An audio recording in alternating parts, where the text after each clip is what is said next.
What's up, guys? How impressive were you with Marquis Siegel? He did a really nice job. He came in, didn't skip a beat. Look, Marquise can be a really good football player in this league.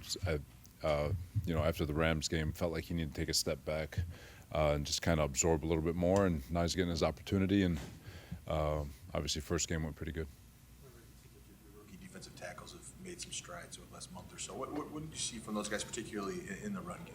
The biggest thing is they're learning in terms of the different blocking combinations that they can get. It's a lot more complex than what they would have saw in college. And they're doing a really nice job disengaging faster than when it first started. So they've gotten better every week.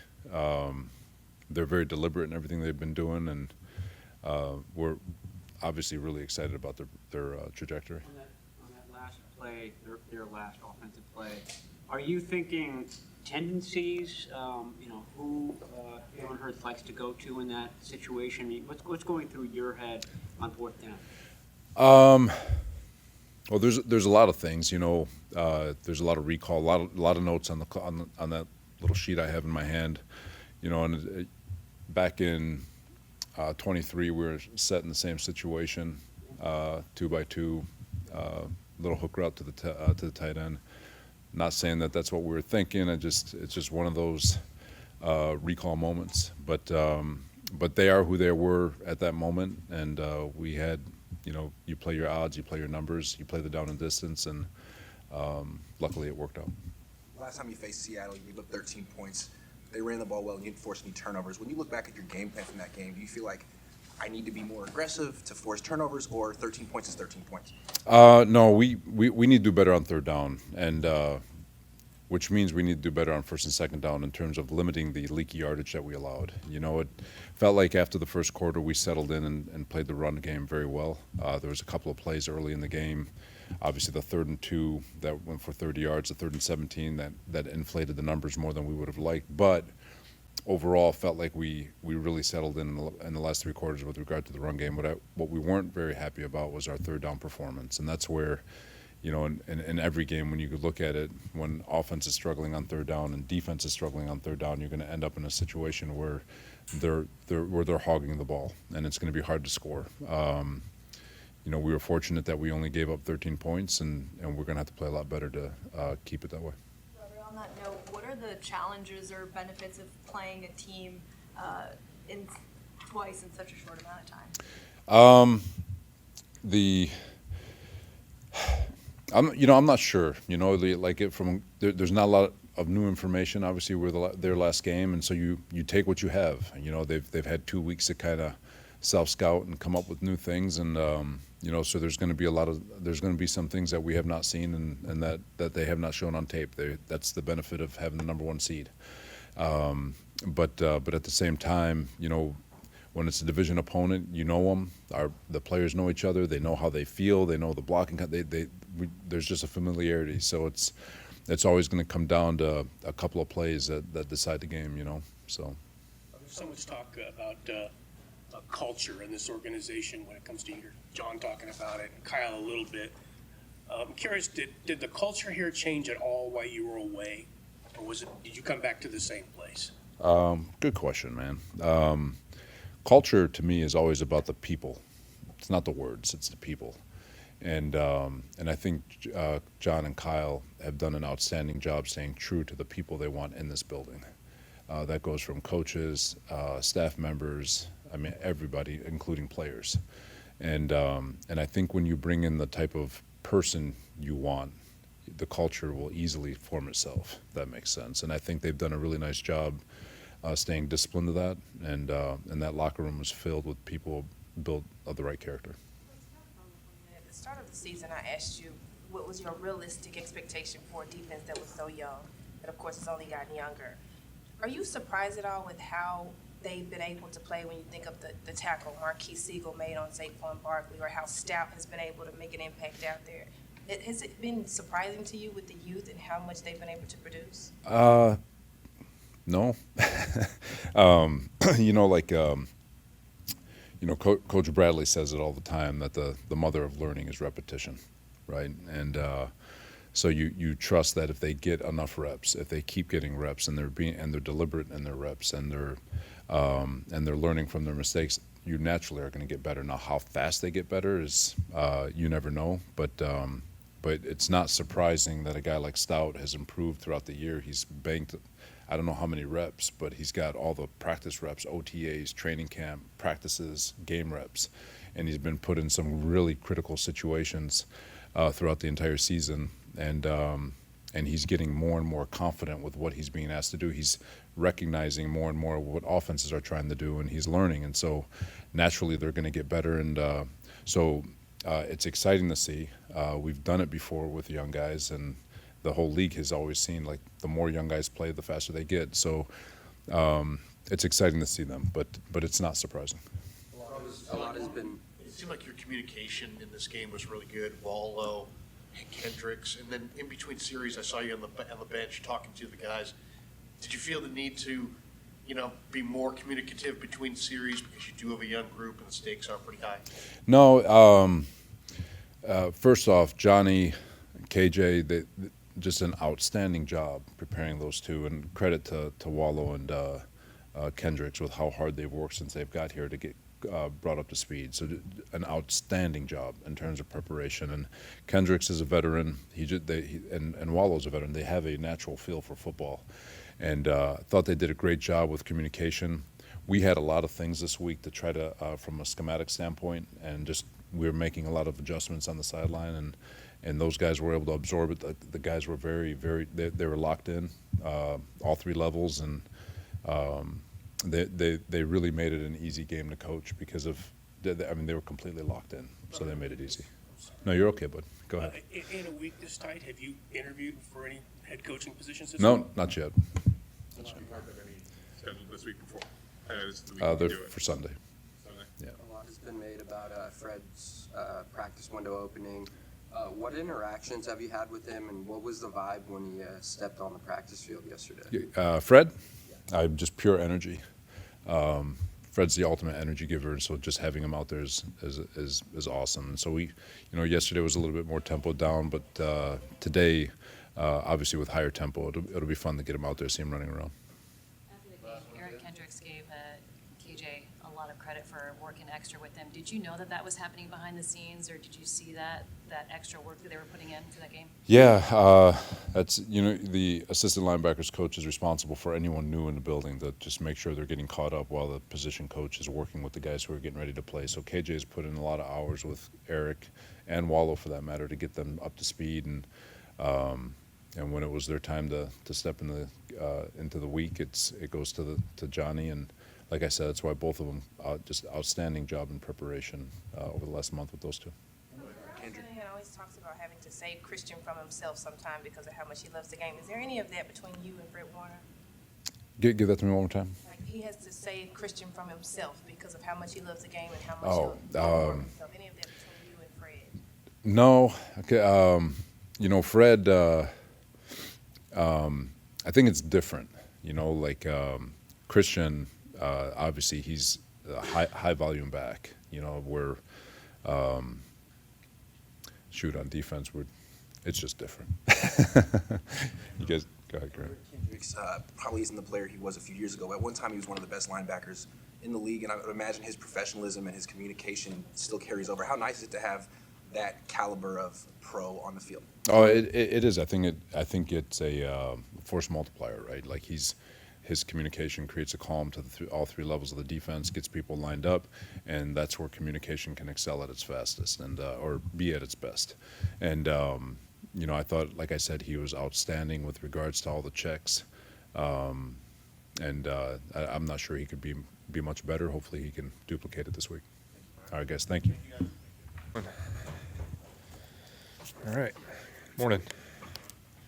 Kyle mentioned after the game that you were the one that kind of suggested the touchdown passes to McCaffrey. Can you just kind of take us through like why you thought that moment was the right time and how you guys had kind of set it up before that?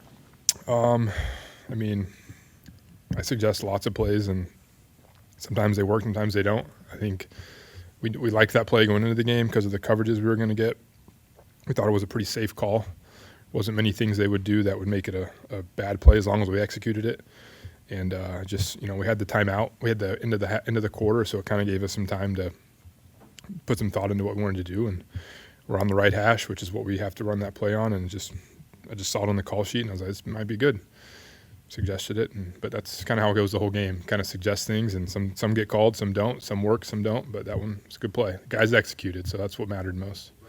You had run the reverse to Sky. Was there anything that you saw, the way they reacted to that play, that you thought maybe we could come back to it right quick? Just the coverages they played the whole game, we knew that was going to be set up, and that was nice to call the jet sweep to Sky just to show that we were going to give him the ball. And maybe it got those guys to play him a little more, but it was just really more based on the style of defense and the coverages we were attacking. Early in the play, it seems like the safety picks up or at least notices Christian coming out. Mm-hmm. I mean, you're up on high. Are you watching that and freaking out at that moment? I mean, yeah, he was in a position where I thought he could play it, but clearly he kind of got caught in that no man's land, not knowing what was going on, which was good. But Juwan's coached up on that too. If that safety does take Christian, you either got to run or throw it away. So we had a plan B. As a play caller, are you aware which of your weapons were quarterbacks in high school? Which guys are right-handed? Which guys are left-handed? Which guys can make those throws? Yeah, you got to practice it that way. You can't put a guy in a position where he's got to really turn his body unnaturally. And if he doesn't work on it, for sure. So yeah, you got to be aware of. You got to be on the right hash to make that call. And there's other ones that are like that too, where you got to call it at the right time with the right person based on how they can throw. So, yeah. How many times would you say you've repped that play in practice? And did you rep it last week? Not as many as you'd think. We've had it up a couple times this year. We always kind of rep it once or twice in the week, usually in a walkthrough. You don't usually devote a full speed rep to it because there's other things you got to get to.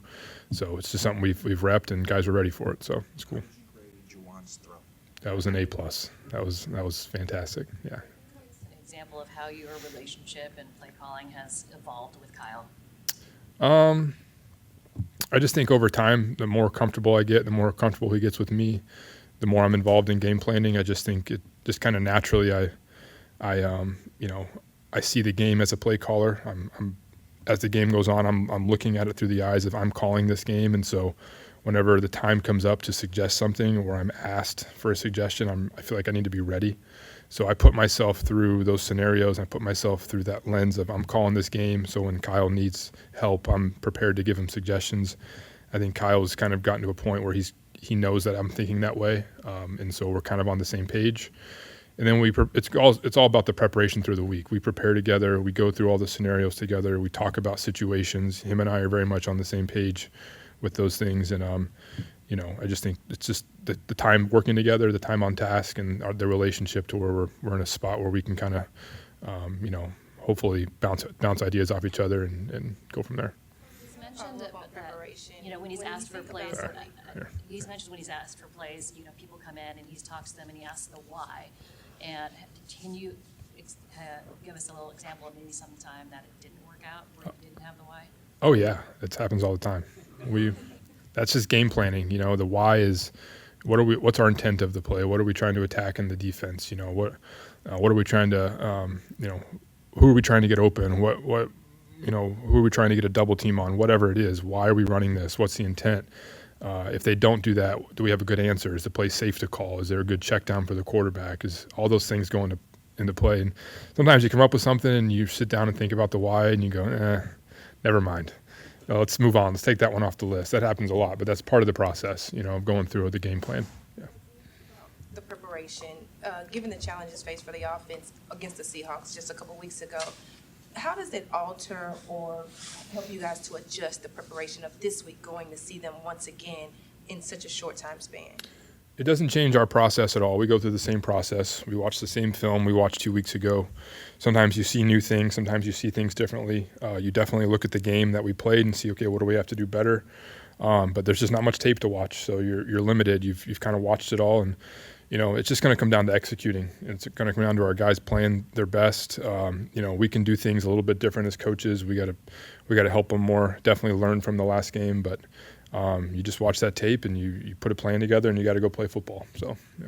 You have things left over from the game plan 2 weeks ago that you didn't use the first time? Yeah, we do for sure. Coach, what's the challenge when they keep the two safeties deep and they kind of almost challenge you guys to run the ball and you're struggling to run it, what's plan B at that point? Because that's what happened, it seemed like, in week 18. You're saying when they're defending the run from the two shell? Yeah, I mean, that's why you got to run the ball versus that. That's why you got to try to get them out of that. You know, when teams can defend the run in two shell, that's what they want, you know, so that they can keep those safeties deep and be in the pass coverages they want to play. The thing that with these guys, they do a good job of playing their two shell, but then all their coverages complement that. They can kind of fit the run from their single high from those two shell looks. So it's a huge challenge, but the challenge is on us. We got to run the ball better. We got to be better on third down so we can get more ops to run the ball. That's really the biggest thing is if we got to stay on the field so that we can keep calling runs. Then hopefully, you know, you can get the defense to commit another guy in the box, which helps other things. So that's the plan. That's just football. We got to execute and stay on the field, and hopefully those runs will come. They also stay in nickel pretty much all the time and still defend the run very well. How are they able to do that? What kind of challenges is it to see a defense doing that? Yeah, that's their personnel. I mean, that's what they want to do, and they got the people to do it. When you look at 3, like he's this nickel body for them. But he's so big and long, and he has the ability to play the run at a very elite level, like a good linebacker can. But he's also really athletic and can cover, and he's really a jack of all trades for them. He allows them to do that. You know, but that's their philosophy of defense. And you look at other teams we've played. Houston's very similar. They have a nickel who's just a dynamic run defender and a good coverage guy. And teams that can do that, it's hard. It's a big challenge. And so that's their personnel, and that's what they do. Yeah. What jumped out at you how Brock directed the final drive in Philly, and how does that, I guess, reinforce him as a big game quarterback going into Seattle's atmosphere? Yeah, I mean, can't say enough about Brock's, you know, his poise and his competitiveness there at the end of the fourth quarter. I think Brock would tell you he didn't play his best game for the first 3 quarters of that game. He did a good job in some areas, but had some turnovers. But when it came down to the drives that mattered, the fourth quarter, the pressure of that moment, he was locked in. He didn't blink. That's kind of who he's been his whole career to me. He's had drives like that. He's had drives like that in the playoffs. When you go back to 23, we're going to need it on Sunday. We're going to need it on Saturday. You know, he did it in week 1. He's played good football in that environment, and that's what it's going to take to win. So, did you or your brother text who first about the matchup? There's been no texting this week.